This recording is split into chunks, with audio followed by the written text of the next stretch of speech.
Okay, welcome everyone to the Melbourne Holocaust Museum. This is my first time in this new building, so I don't know whether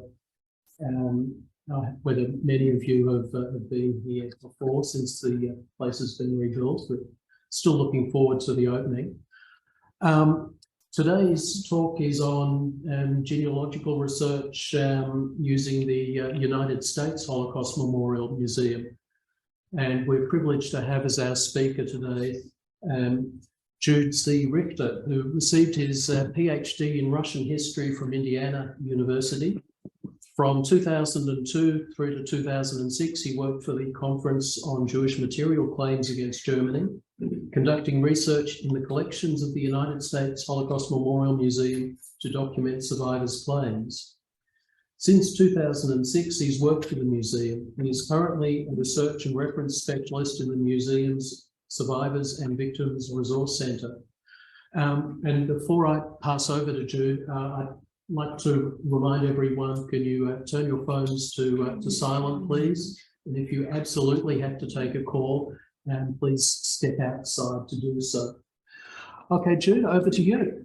All right, thank you very much. Thank you. One moment, let me, share my screen with you all. And what did I click here? Wait a minute. Okay, I just made an error I didn't want to make, but that's okay, sorry. Here we go, slideshow, resume slideshow. If somehow I've managed to, hang on one second, I apologize.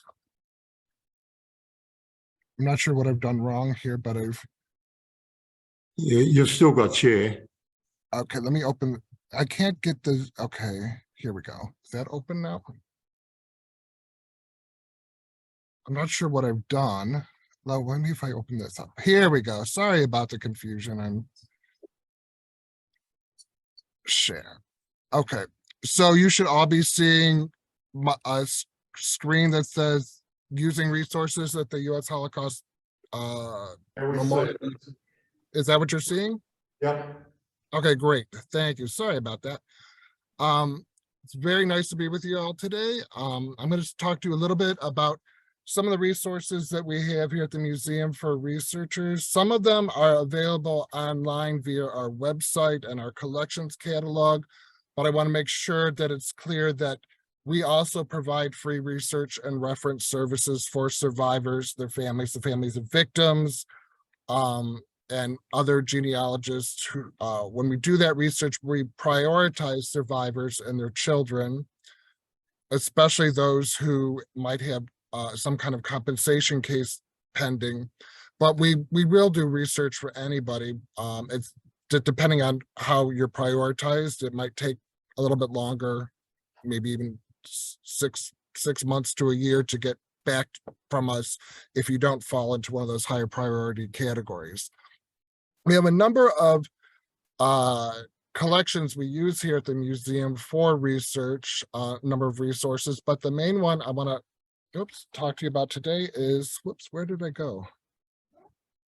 So I'm not sure what I did, but it's not letting me click to the, I'm going to stop share and share again and see, hopefully that'll work. And then slideshow.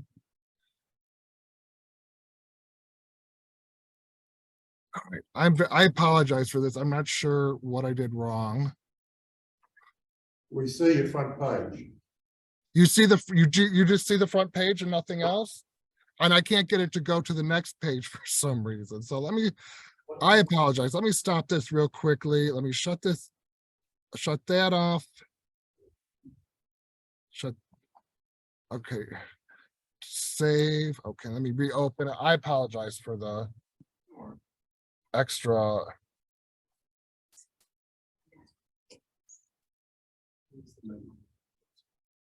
Cancel. Okay, now let me.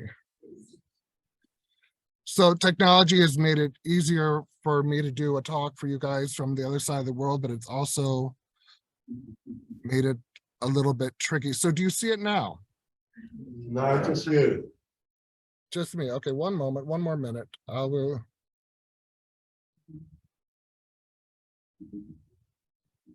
There we go. You should see it now. Yeah, Wonderful. Sorry about that. My name is Jude Ricther, and I'm going to talk to you today about the resources we have in our collection. Like I said, the main collection we've been using, mainly because it is the largest, and I'll get into that in a little bit, is the International Tracing Service, or ITS, Digital Archive.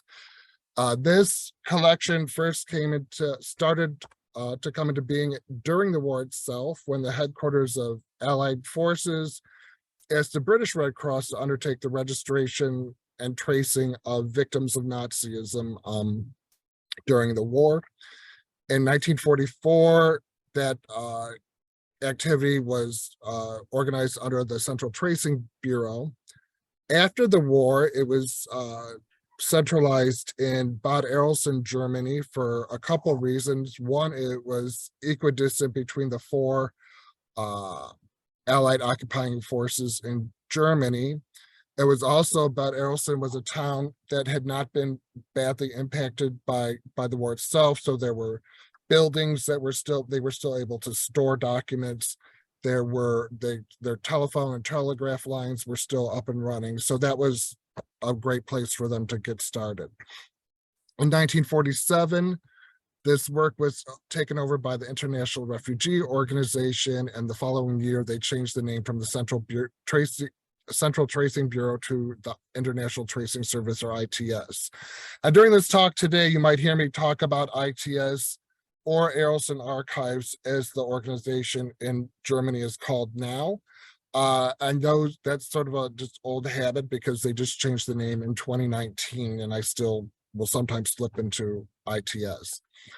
In 1954, the organization was taken over by the Red Cross, and it did a lot of work helping people find out what had become of their family members, but also it was involved in work documenting survivors' claims for compensation.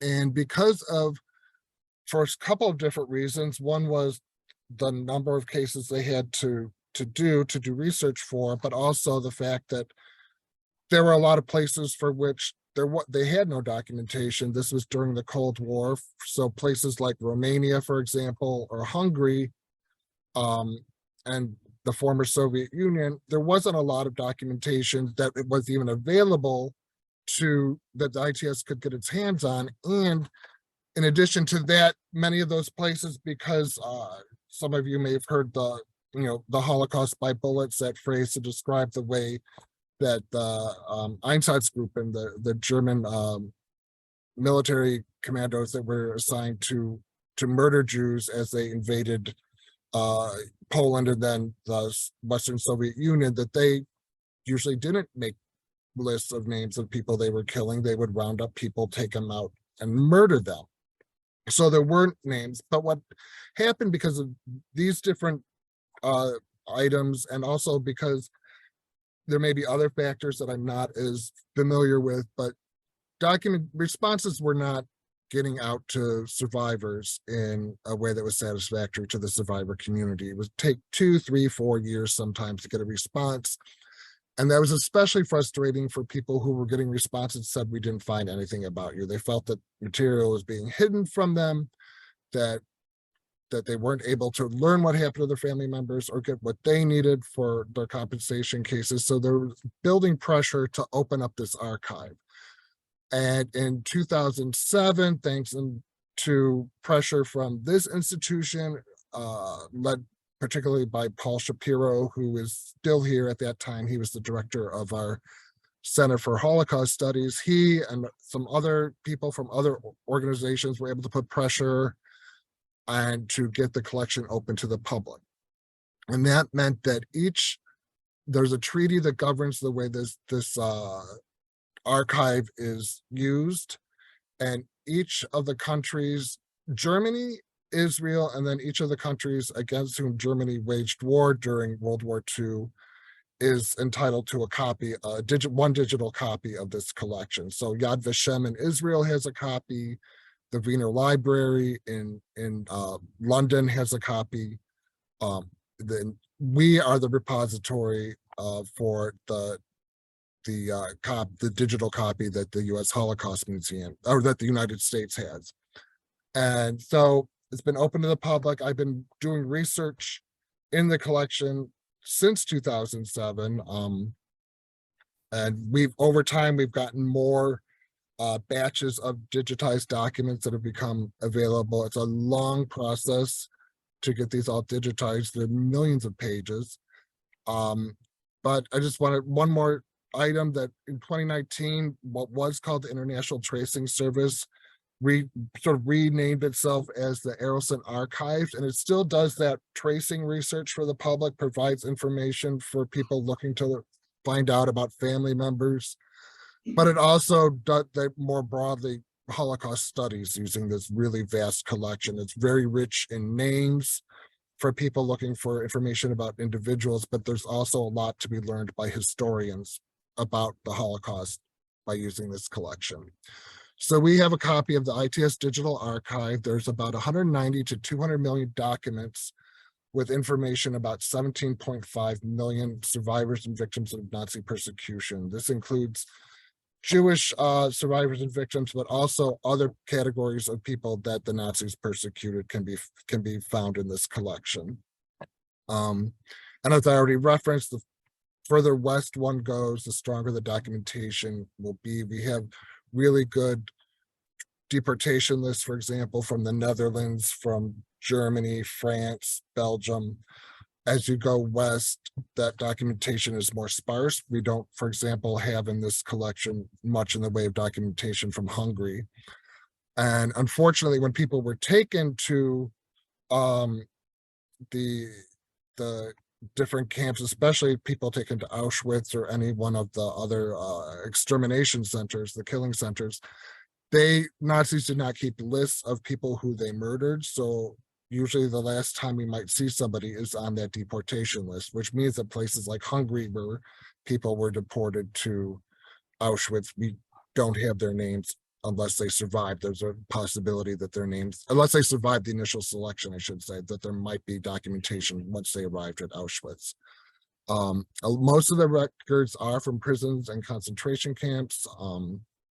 There's from a couple ghettos, the Łódź ghetto and the Terezin ghetto. Most of that material is, I shouldn't say most, but a lot of that material is post-war stuff that's been compiled, but it's still useful. And then for displaced persons after the war, there's registration records, identification documents, vital records. People were rebuilding their lives or trying at least to rebuild their lives in the displaced persons camp. So births and marriages, also sadly, people were still dying in the DP camps even after the war. And then we have immigration documents, people getting ready to and then getting onto ships coming to this country, to Australia, Canada, Israel, wherever they might be going, leaving Europe to start a new life somewhere else. So to search Arrowson Archives, before I oh, that's not letting me do that, is it? Maybe if I do that. If you look at this, hang on one second. This first link here will take you to the Arrowson Archives website, and they've been putting these documents online for the past few years now. It's a long ongoing project. They think it will be done, the last I heard was in 2025, but they also are clear that this is their best estimate according to the best laid of plans. So it may take a little bit longer. They may actually, I don't want to say they'll get it done more quickly, but you never know. But it could take longer than that. And but you can go there even now and search. If you go to the main website and then to search the archives and then the English language search and just put in a name, they'll give you back all kinds of documents with the same names, similar names, and then you have to sift through and see if the particular person you're looking for is there based on things like dates of birth, places of birth, that kind of information. But if you want us to search it for you, you're of course free to submit research requests. And this is the site where this last one here at the bottom is where we ask people to to submit research requests to us, and you'll be able to see what it is that what it is we need from you, but the information we need from you to start a search request. When you submit a request, we ask you to submit a separate request about each person, and then you'll be able to hear from us depending, like I said, on our prioritization, if we're able to find anything. So this is what I see when I log into the ITS database, the ITS Digital Archive, to do some research. This is called the Central Name Index, and I put in the name here of Feiga Eisenberg, but I knew her as Fanny Eisenberg. She was a much beloved volunteer here at our museum. She was born in Łódź, moved to Belgium as a girl, maybe I think 12 years old. And then she married, had a daughter in 1939, or 38 or 39, I forget exactly. And then in 1942, she and her mother were deported to Auschwitz. Her husband was in England at the time of the invasion, did not come back to Belgium till after the war. And then her daughter, she was able to put her in hiding. So she used to tell the story how somebody came to her house, that people she knew from the resistance, which she was involved in. They said, we're going to take your daughter. We're not going to tell you where she's going to be. We can't. It's, not safe, but she did. And because of that, her daughter is actually still alive today, even volunteering for us. Fanny passed away a few years ago at 102. And she's really missed. But anyways, you see, this is a record showing us that this is a what's called from the Central Name Index. It's an index card, points us to a document in the collection. You'll see in the lower right-hand corner, you'll see AZOCC 14 and Book 2, Zita 931, I think it is, might be 951. That tells me, as a researcher who knows how to do research in this collection, where to go find the documentation that points to. Some of you might remember, before computers became so prominent in our libraries, we used to be able to search. When we would search, we would use those filed cards. That's what these were originally looked like. They still have, when I was there in 2018, I think they still have at Arrowson these drawers filled with these cards, and they've all been scanned or in there now. If I remember correctly, there's 40 million cards in the Central Name Index. Each time a person appears on a document, you'll have a card like this for that person, and that's how we search it to find it. If you go to the Arrowson Archives website, you're not going to see these cards.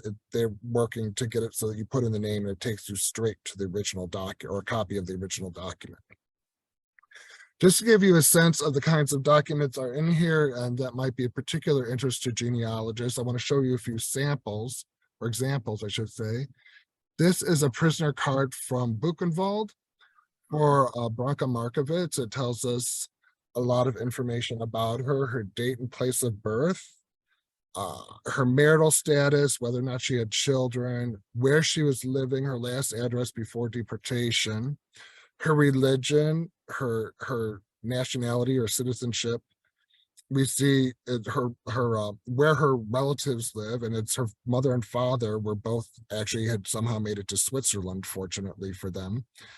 And she had entered the camp system through Auschwitz. And then you see in the next column, on September 19th, 1944, she was sent to Buchenwald, and that's when this record would have been made.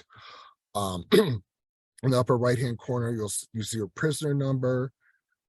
And then you'll see below that a place where those are different, like their face, their eyes, their vision, what their nose looks like, their mouth, ears, hair color, and what languages they speak. These are blank on this particular one, but you will see those filled out to varying degrees on some of these forms that tell you a little bit more about what that person looked like for identification purposes. This is a similar document you find at a lot of camps, a prisoner questionnaire. This one is from Dachau. It's all typed in red, but I chose typed documents just so it'd be a little bit easier for you to see. Some of them are handwritten and they're not always as legible as the typed material will be. But this is for Vilmos Molnar, who was from Hungary. It tells us he was married and where his wife and parents were in Auschwitz. In this case, it does have, you'll see in the like around the middle of the page, it does have, again, it might be a little small, but it has his weight, what his nose looked like. He had gray hair, strong, large ears, that sort of thing, and where he was arrested in 1944. And in the lower left-hand corner, you'll see there his signature, which is sometimes can be quite moving for people to see, even if their parents survived or grandparents, whomever, might be the first time they've seen that signature in a while, if their parent is no longer with us, or even if they are, that's very exciting because it's like, that's just how my dad writes his name now. So this is a post-war document. This is a marriage record. People who were married in the displaced persons camps, some but not all of the marriage records, as well as birth and death records, are in the ITS Digital Archive. So this couple married in 1946, I believe, and the certificate was issued a couple months later, it looks like. But it gives, again, their names, their ages, where they were born, what their occupation. There are also items that are called displaced persons registration records. Again, basic demographic information, who the person was, their parents' names, when and where they were born, where they wanted to go after the war. A lot of people did not want to go back home to Poland or to the Baltics or wherever. If you were in a displaced person camp in Europe, it was not unreasonable, I think, to assume that you did not want to stay in Europe. So you'll see, like in this one, you'll see Palestine. This was before Israel became a country in 1948. You also see Canada, the United States. Sometimes you'll see an exact address because somebody knew where one of their relatives might have been outside of Europe. And then again, the languages they speak. And in this case, at the bottom, you see his wife and child's name. And then somebody wrote in by hand later on that they left for Israel in 1949. So this record was created in 46. So they were in Europe for another 2.5 years before, from the time that record was made until they were finally left for Israel. We also have what are called child tracing files. These were created after the war to document information they had about child survivors who might have been disconnected or separated from their parents.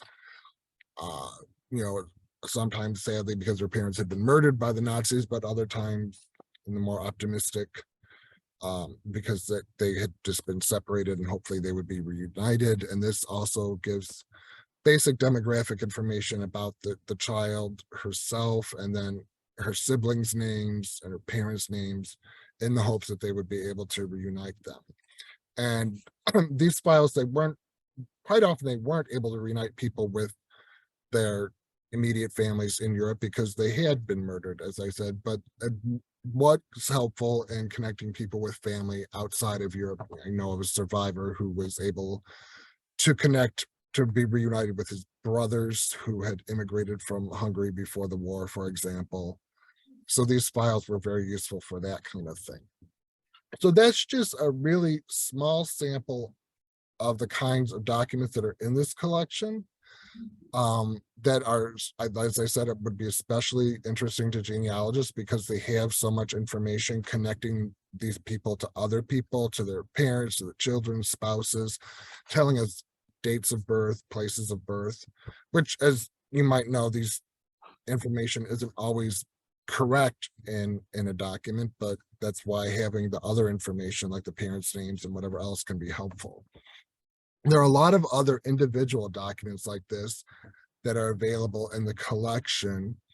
And a few years ago, our colleagues at Bud Arelson, more than a few years ago, and I guess now maybe 4 or 5 years ago, one of them came to Washington to visit, to share with us the work that she was doing, the team she was leading was doing, to put together a sort of guide to what these different documents tell us. So there's examples of all these different individual documents. This is not the list material, which is different. Lists are a little bit easier to read because it's just the name, the date of birth, and place of birth or last address, and prisoner number when that makes sense. But these are documents that are specific to one person or maybe to one family. And if you want to see more examples of these, or if you request them from us and you want to learn more about the documents, this is where you would look. And we include that link when we do research for people. So that's what's in this collection, which is the major collection we use to do research for people. I also want to share with you some of the material we use from our that has been created, a database that we have that's been created from our collections. This is the Holocaust Survivors and Victims Database, also called the HSV. When I asked a few months ago, we had about 12 million records. Some of these will not appear unless you're on site here at the museum or in our offices, right? That, you know, you could visit the site online and there'll be fewer records available online, but that has to do with rights issues with the different archives that these documents that were used to make this database were taken from, or were received from, I should say. And sometimes it has to do with privacy concerns as well, and I'll get to more about that in a minute, how we've discovered a way to get around that. One of my former colleagues who's now retired came up with this. About 3.5 million of these records are linked to copies of original documents. I'm going to show you a few examples in a minute. And then there's data compiled in addition to data compiled from collections at the museum, there's data sets we've gotten from other institutions that we might not have the original records that go with that data, but we at least have the data itself that tells us, you know, a list of names, for example, of people who were a list of names of people who are in a particular ghetto, let's say, that we don't have any documentation for, but here is something that researchers at a particular place in Poland might have been able to create a database of those people, and that is something we have as well, and that's useful. This is where you're going to go to the Holocaust Survivors and Victims database. I'll leave that up there for a second if people want to jot that down. And I'm also, when we get to the last slide, I'll have my email address. So if you need any of these links, I'll be happy to send them. Just email me and I'll be happy to send them to you. But this is where you can go and search yourself online, just to, you know, a place to get started. And it only has 12 million records, right? Which is 12 million is a lot, but many of those records, it's not unusual for there to be more than one record about an individual survivor or victim. So there'll be some cases where those records, there might be 3 or 5 records about one person, and there'll be many other cases where there are no records about a particular person. So, but it is a good place if you want to get started right away. You're not finding anything at the Arlson archive, or you're waiting to hear back from us. It's a place you can go and look and see what's in there. And as I mentioned earlier, one of my colleagues who's now retired created and really pushed this way. It's really, I think it works well to help us get around some of the issues with sending documents for which there might be any kind of privacy concerns or other rights issues that an archive might want to exert rights over the documents that we have from them. She created something called DDS, or Document Delivery Service. And what that means is you will see that when you enter that person's name, you will see, you know, a record with their name. And there's all sorts of things you can limit your search. You can do what's called a sound X. So names that are spelled similarly or pronounced similarly will also come up. You can limit a search by putting in a person's year of birth, or do plus or minus 5 years, plus or minus 10 years. So there's all kinds of ways, especially for more common names. It could be frustrating to sift through hundreds of Isaac Schwartzes, for example. But if you have those other limitations, you're able to hopefully find information about the person you're looking for. But if there's documentation about somebody in there, that you can actually order the if we actually have the document connected to it on site, when I log in on site, I will just see the document. But if you are from home, you see the person's name and you see that something is saying that there is a document, you can order it through DDS. You just click on a link there, fill in your name and email address and other basic information it asks you for, just like where your address, I think. Nothing really that I would find that intrusive if somebody was sending me a document, but and then you click on it, and within a matter of minutes, you'll receive a copy of that document in your email, a copy of the relevant page in your email. So because you're specifically asking for that document, that allows us to get around some of the concerns that there are about making everything available online. So the first example I want to show you is, if suppose I'm looking for Anna Ackerman, several names might come up. This is something that is an example of something that we have already indexed all the names to. So you would see that her name was there and a little bit more information, the place she was from. And might or might not say her age. Usually, I shouldn't say usually, but sometimes it won't say an age if that's all we have, but it will say a date of birth if we do have that information. So if I looked for Anna Ackerman, this would, one of the records in the list of possible matches would say Anna Ackerman, who was on this list of civilians who were shot in Feodosia in Crimea. And if I'm looking at the actual list, she is the fifth person, I'm sorry, from the top of the list. If this is in Russian, so it might be hard for most of you to read, but it's Ackerman Anna, I think Moiseyevna, who was 68 years old. She was a housewife and she was Jewish. And then that last column is her address. So that kind of material is available. That's from the Soviet Extraordinary Commission records. I don't think all of the records have been indexed, but many of them have. This next item is from another collection, which is from the archives in from Stanislav now, which is now the name is escaping me. It'll come back though. But this is always a little chilling to me to look at. This is a town that was in Poland, that it was then, after the war, was part of Ukraine. It's still part of Ukraine today. But the date that this is a census, they went house by house, apartment by apartment, making a record like this for each address. This is a list of people who live at this particular address. In the upper left-hand corner, the house number and the street. I think they're reversed on this page, and then you see a list of 4 names. So if I looked for Liza Reiner, I would see that he would again come up, and I could click on the thing, send me this list. It has his year of birth, his religion, Jewish, and his occupation.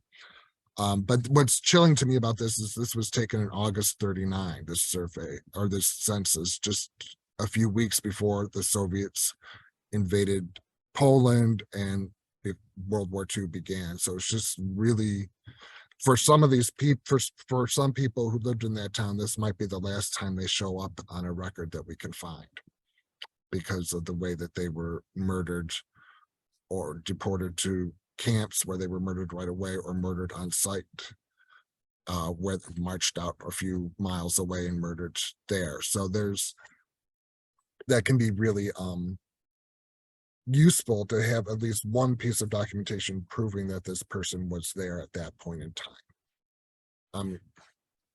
We do have other collections that I'm going to share with you in just a minute. We are still collecting. We're always taking more material, or accepting more material, I should say, from individual survivors who might donate their photographs, their diaries, their family papers,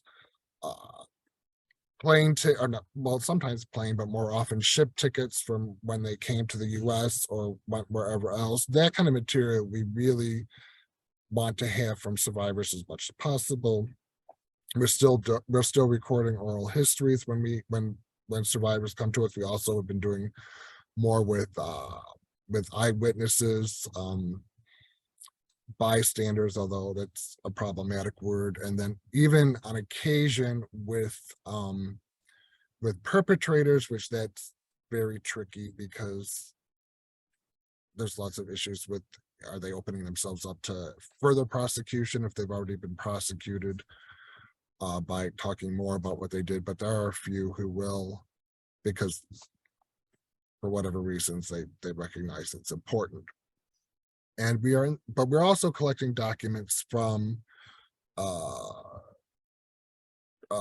camps and ghettos. For sure, we have relationships with most of the memorial sites at different camps in Europe, but also those records that are in local archives that might not be from a concentration camp, but maybe from a local place that was a ghetto, or they might have records from the Jewish community there right before the war, or other kinds of material that would be helpful for us to use in researching people, the fates of individuals.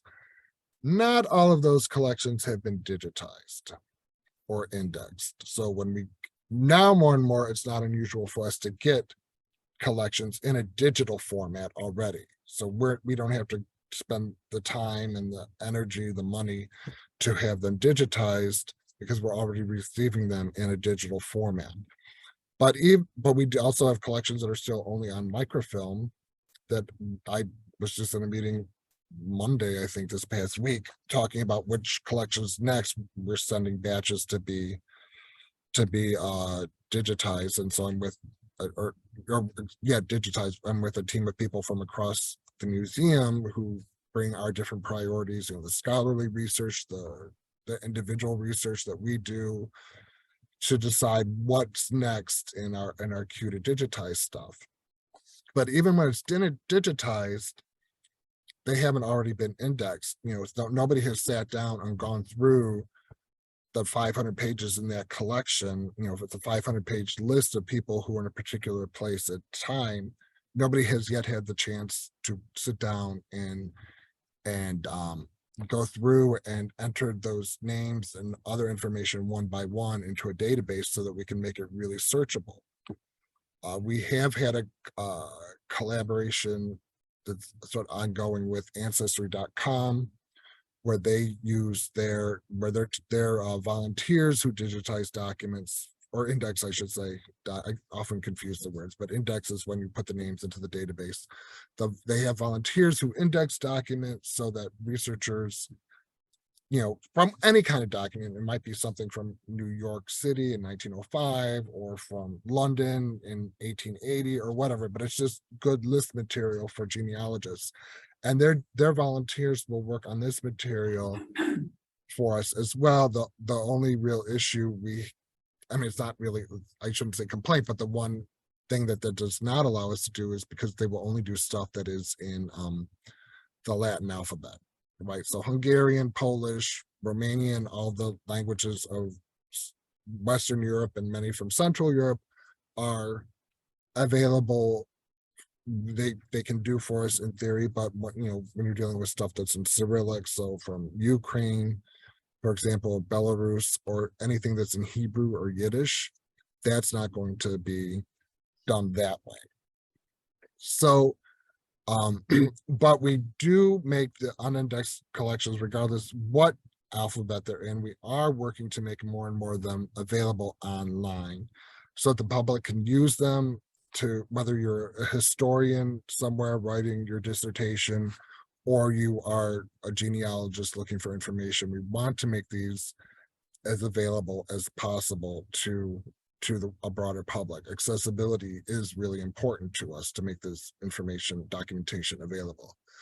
And in recent, we had been working on this before, and then just under a year ago, Russia invaded Ukraine, and so this institution decided to prioritize collections from archives in Ukraine, because and getting those online, because there are historians all over the world doing research on the Holocaust in Ukraine, and because we know that some of these archives and other institutions holding these materials might not survive the war, and we want to make sure that we're making what we've copied, we're making that available online. And so there's just a couple of, I want to do a little demonstration for you, and I'm going to have to stop my share and open up another screen really quickly. So one of the collections we have here, I'm just going to start with the last one, and I'm not sure how we are for time. It looks to me like I've been talking a little bit over half an hour, but this last collection you see is Jewish pogroms in Ukraine, 1918 to 1924. And these collections are, of course, in whatever original language they were created in.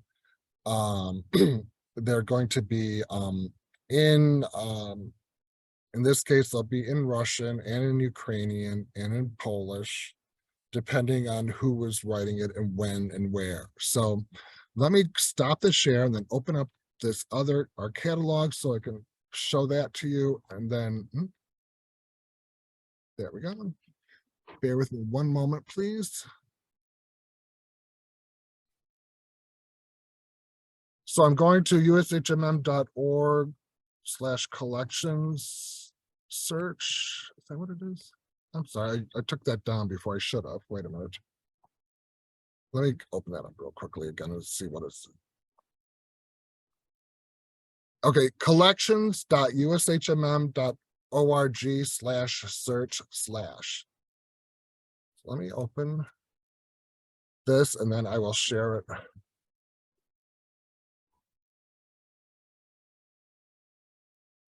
And this is okay, let me share this with you again now. This is our collections catalog. If you're looking to find out if there are any books about a particular topic, we're not going to send them.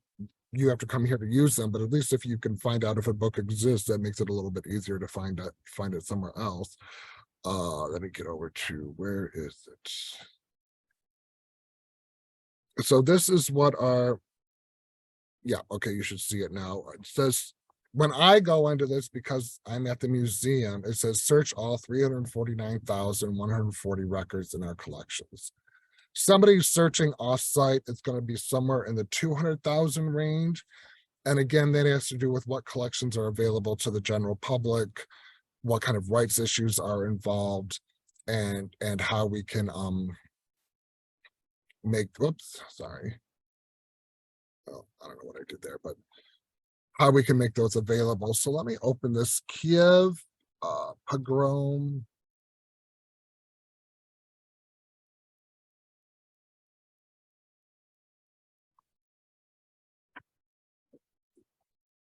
Gosh, this is one of the organizations that came into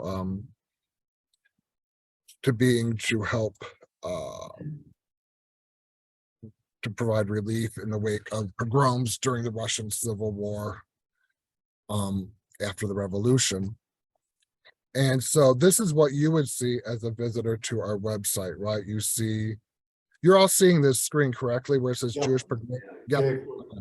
Just making sure. And so over here on the right, you'll have finding aid in English. Not all of our finding aids have been translated into English yet. We have volunteers, including some survivors actually, who've done this kind of work for us. This one is in English, but there are records from various places in Ukraine, if I remember correctly. Zhytomyr's in here. Let's go back though. I want to find a list because that's the best kind of material we'll have. Lists of pogrom victims, lists of persons looking for relatives, that kind of material. This particular item has a list of children who were being admitted to different orphanages. So it's the very end of reel 1. It's a list of children, inmates in kindergartens in the city of Berdichev, which is in Ukraine as well. So I know this is on reel 1 because right after that is reel 2. And so I'm going to go down here. You see reel 1. If I click on this, open it, this starts at the very beginning of the reel, and you see all this sort of administrative that tells us, where it was copied and what file and sub-file and then actual folder it is. And if I enlarge that, and and then go down to the end of that collection, there's oftentimes about anywhere from 800 to a couple thousand pages in a collection. So this is, it's in Russian. It's a list of children located in children's homes in the city of Berdichev. And it's actually a very short list. There's only 5 names. Unfortunately, the finding aids don't always tell you if there's how many pages a list might be or how many names there might be. And of course, in this collection, it doesn't always tell you which language it's in, which even if you can't read Polish, it's much easier to read names in Polish than it is in Russian or Ukrainian, because Polish is written in the Latin alphabet. But this kind of material is available. There are lists of victims. Sometimes it might be one list I saw with all the names in Russian, and then the next page was all the same names in Polish, so that at least, but that doesn't happen very often. People ask if we're going to translate these, and that's not going to happen. But it may be possible I'm stressing those words, may be possible that at least some of because we already have some that we've been able to do through either through people here or through other volunteers who will work on Cyrillic material to put them online, but I can't tell you when that might happen. So I'm going to pause there for now. Let me get out of this and then go back over here, back to here, and stop my share. There we go. I'm going to pause here for now and then start my share again. Whoops.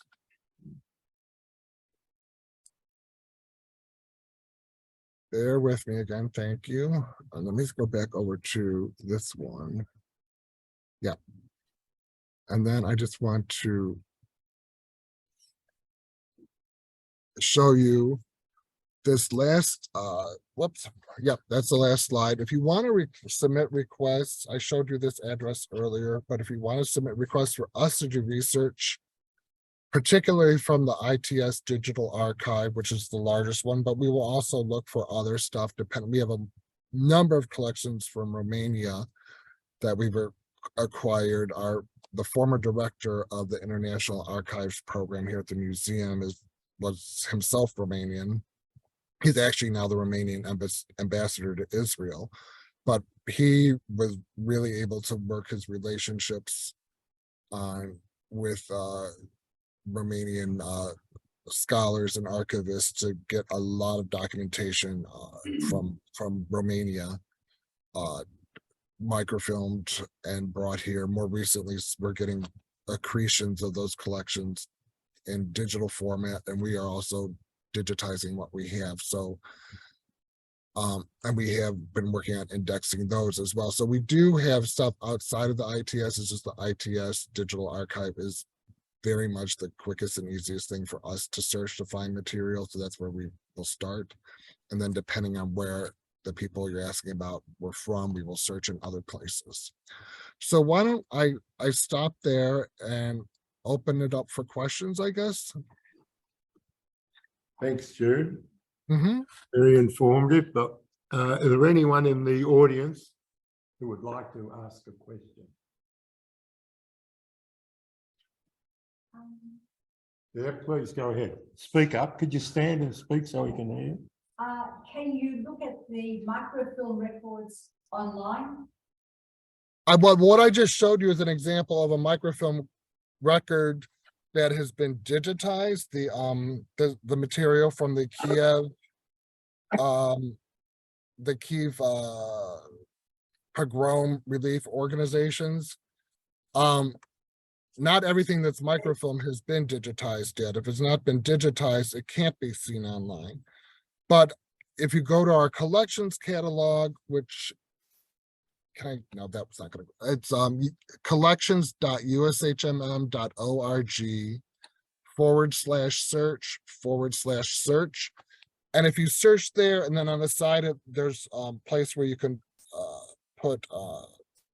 you can limit it to unpublished documents, which are unpublished items, which is where the digital material, or where the archival material will be. And you can also then search for limit it elsewhere to search for stuff that's been digitized so that you can see it in the, and then oftentimes there will be a finding aid there, sometimes in English, sometimes it hasn't been translated yet, unfortunately, but yeah. And if you're having any trouble finding something, I showed my email at the end. I think it's jrichter@ushmm.org. And you can, I suppose you can get it from Max afterwards. But yeah, I'd be happy to provide a little bit of guidance if I can, if you're looking to search material in our collections catalog. For everyone's interest, we've recorded this, so you'll be able to have another look at the presentation if you need, or contact us. Yes, Tom? Would you have any records of the Labour battalions that were generated in Hungary? The list of names of the people that were I do not know a lot about those particular collections. We had a Hungarian archivist who was doing a lot of work with the writing the finding aids into English for those, and he retired. I can certainly look if there's a particular, especially with that kind of thing, it's helpful to know not only the name of the person you're looking for, but anything else you know about them, where they might have been during the war, what you might know about the battalion, the kind of work they did. That might be helpful. We can look, but it's not our strongest. I know where he was during the war, but that's all I know. Okay, yeah, go send me an email, please, and I can look into it. And I have a couple Hungarian speaking colleagues I can consult with as well. So Thank you. Anyone else? Yeah. Is some material that is available about Russian Jews who were imprisoned or escaped into different parts of Russia? Would that always be in Cyrillic, or would that be, is that available? Are there things available? that is people who went where? Who escaped into Russia from Poland? There might people who escaped from Poland into the Soviet Union. There is some documentation they will show up. There's a collection of, I think, 150,000 cards that were created in Tashkent in Uzbekistan, where people, some of whom were from Ukraine or elsewhere, or Belarus, but some of those people were originally from Poland as well, and it ended up there. There are other collections. I think the question was whether or not these are in Cyrillic. Oh yeah, those would be in Cyrillic, yes. But if they then went back to Poland after the war and went through the DP camp system, we'll have information that will be in the Latin alphabet. One thing I forgot to mention is that when somebody submitted a research request about somebody, if there's never been a request about that person before, the ITS and now the Errolson Archives creates a what's called the tracing and documentation file, and that includes the information that that person submitted when they made that request. And it might be a relative in the United States after the war trying to find out what happened to their family members in Europe. It might be a survivor who, like I said earlier, was trying to apply for compensation and needed some kind of confirmation, who submits the request on his behalf or own behalf. Or a lot of times they went through a lawyer who would then go through different agencies in Germany. But so we have that information as well. And what that means is we sometimes will have, even if somebody was not in any of the camps during the war and they, as your example, escaped to the Soviet Union, then came back to Western Europe, might have spent some time in a displaced persons camp before leaving Europe, that if somebody submitted a request about them, or they submitted a request about themselves, in that request they will have narrated where they were during the war. And and it's usually a very brief, like, on this day to this day I was here, or maybe just, and more, it might just be I was in the Soviet Union during this time, or I was in this particular city during the whole war. What's interesting about in some of those cases is I just did research for somebody who he and his siblings were all in Poland, born in Poland. The whole family escaped to the Soviet Union, and they had one more child born in the Soviet Union. And because when they went back to Western Europe, when they registered each of the family members in the DP camp, they had to put their place of birth. So he was able to find out where they were, because he was born in 1938. He was just a little kid, right? But he was able to learn where exactly in the Soviet Union his family was, because he knew where they were more or less. Once they got to a place, they stayed there until the end of the war. When they went back, he was able to learn where they were, because that was where his brother was born. So there's those kinds of ways as well, depending on who you're looking for. And again, if you want to email me and we can discuss the particulars of what you're looking for, you can share more information with me and I can see what I can suggest for you. Is there any information available on people who escaped, who were trying to get to Palestine and maybe were caught by the French in Lebanon and forced to join the French Foreign Legion or the French Army, right, or be sent back? Not that I'm aware of, but we have millions and millions and millions of pages of documents in our collection. And again, if you want to email me, I can look and find out more information about that. My supervisor is actually herself from France, and she knows a lot more about our French collections, materials related to French and than I do. And so she might be able to give me some advice. I don't know that we have anything though. That doesn't mean it doesn't exist somewhere though, right? So even if we don't have it, hopefully I can try to refer you to somewhere else where they would have it. Tom, you want another one? Do you find that the governments, say I'm talking the Hungarian government, actually provides the information they've got on what happened during the war? Do they provide that information to anyone? We have. The reason I asked the question is because my mother's father was taken away in a Labour battalion. Only a few years ago, we received, because Mum was following it, we received a letter from the Hungarian government identifying the fact that he was shot because he was working too slowly. So the Hungarians know what happened, but whether that information comes through to any of that, them. as I said, I don't know our Hungarian collections as well as I do some of the other ones. I know we have a lot of collections from Hungary. I don't know what's all in there. I don't know what we might not have received yet.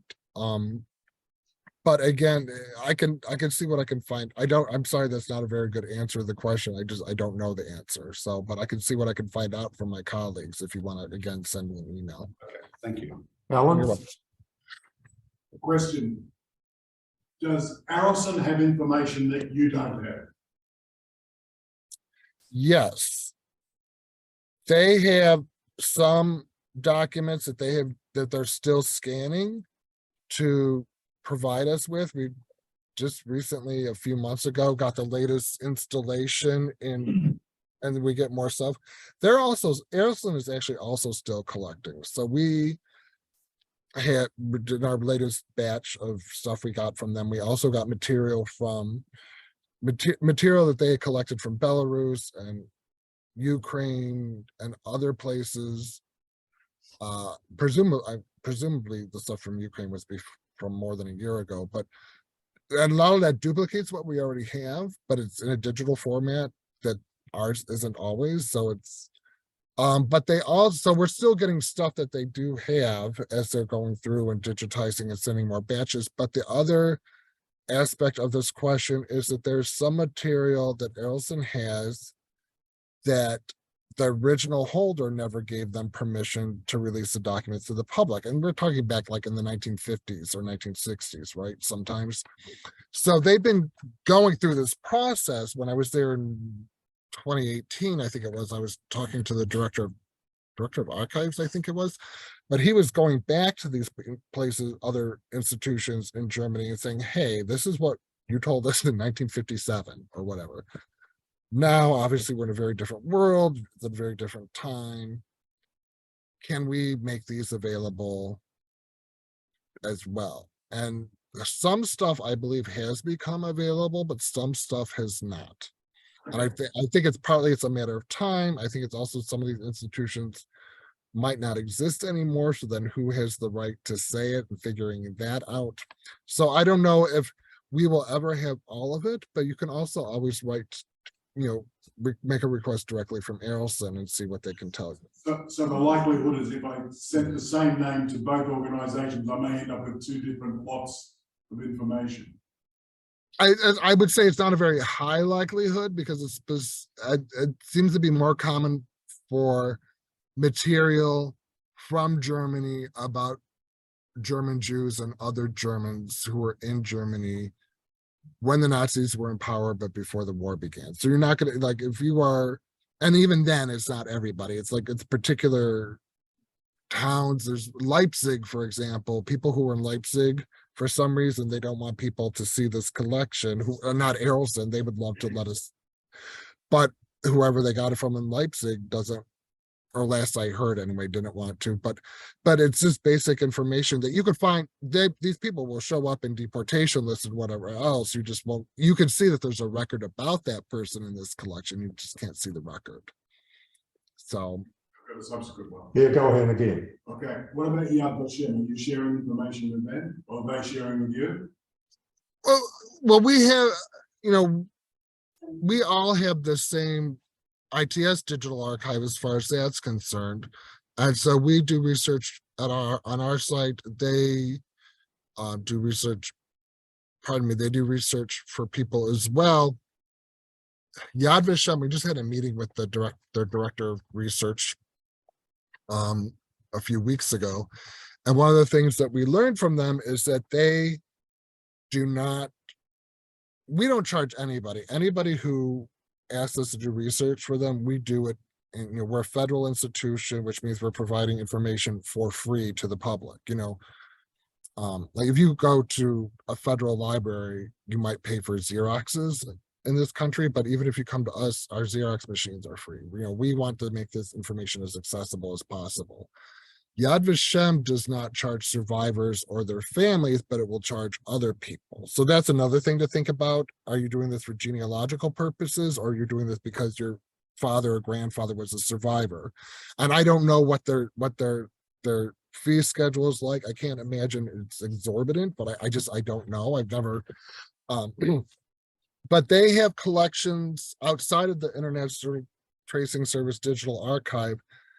They have collections that we don't, and vice versa. So it's certainly helpful to look, if you know that your parents were from a particular town and you want to find more information about them, look at our collections catalog, but also go to their website and look at theirs and see what might show up. We might have the same stuff.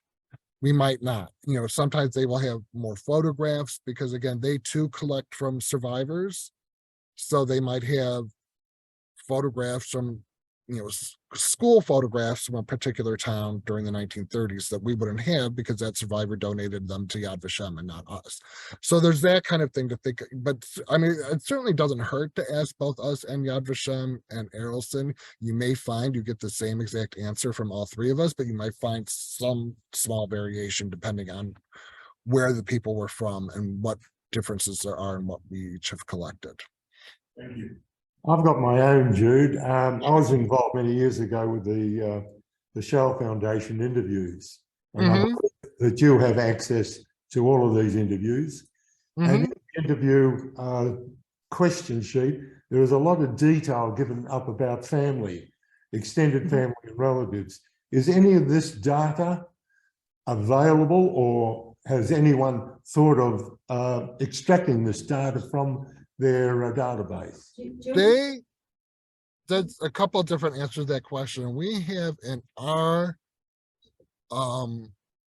collections catalog, we have a record about each of those interviews and who the interview subject was. We don't have all that other data in the interview, in the catalog record.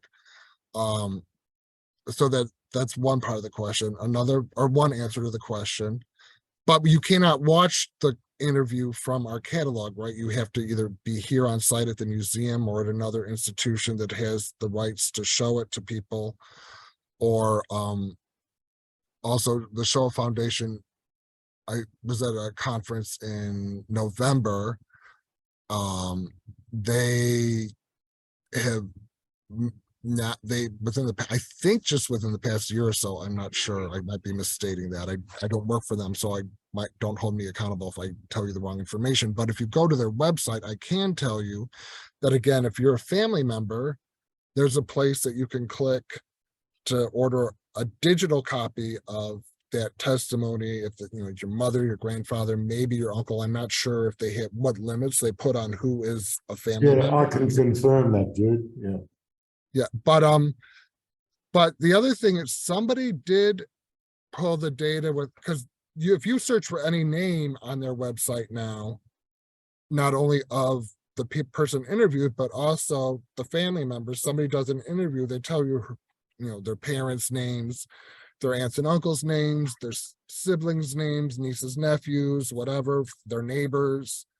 If they have those full names, those also all show up in their and when you search at their website. And one of the genealogical sites, and I can't remember which one. Jewish gens. Is it Jewish Gen? Okay. Jewish Gen, yeah. You're right. Okay. Also, that information is also available there. It's also on Ancestry as well. Yeah. Okay. That's I think Ancestry is more recent, but yes. Okay. Yes. But that Ancestry was because I was thinking of, because I was thinking of who did it more recently. But if you just go to the Shoah Foundation's website, you should be able to search for the name of any person who you think should have been mentioned in oral history. You can also search by town, or I don't know if your institution has access to. We do, Jude. Yeah. You do. Okay. Yeah. Then certainly Yeah. can visitors from the general public who are interested Absolutely. come in and search. Providing they've got research qualification or accreditation or family members. Okay. So somebody could come in and search as well, and not only see if their person's names are listed, but also one of the things that I recommend to people too is, even if you don't find an oral history that's specifically from one of your family members, see if there are any others from the same town, because that will give you sort of an idea of what was going on in a more general sense, especially if it's a smaller place that there might not be any books written about or very few articles about or whatever. But you never know too, somebody might be mentioned who doesn't show up in the catalog, or whose name is misspelled in the catalog. That happens sometimes. Any catalog, right? You're going to have that problem. Any database for genealogical purposes, that's going to happen. But it doesn't hurt to listen to a few of if there's one or two oral histories from the town that your family was from. Take an hour or two to listen to them and see what you can learn about the place. And then even if nobody is from your family is mentioned, you get a better idea of what was going on there, what the key dates might have been, who some of the key people in the sort of the leadership of the community there might have been, those sorts of things that might help you to create sort of a frame for your individual family story. And for your information, this museum has done over 1,500 oral and video interviews with Holocaust survivors. Wow. And are those available online via your website, or? They are available online. Oh, wow. Okay, good. Yeah.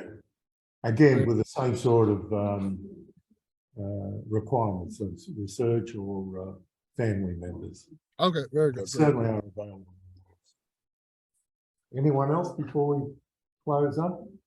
Well, let me take this opportunity, Jude. You've been extremely easy to deal with. I thank Robin McGidd from JRI Poland, who gave me your contact from one of the previous conferences, genealogical conferences. Mm-hmm. And you've been a wealth of information, much of what we perhaps knew a little of, but you've certainly given us an in-depth look and expanded to the services that you provide that others may not. So again, we thank you very much here on behalf of everyone here. Thank you.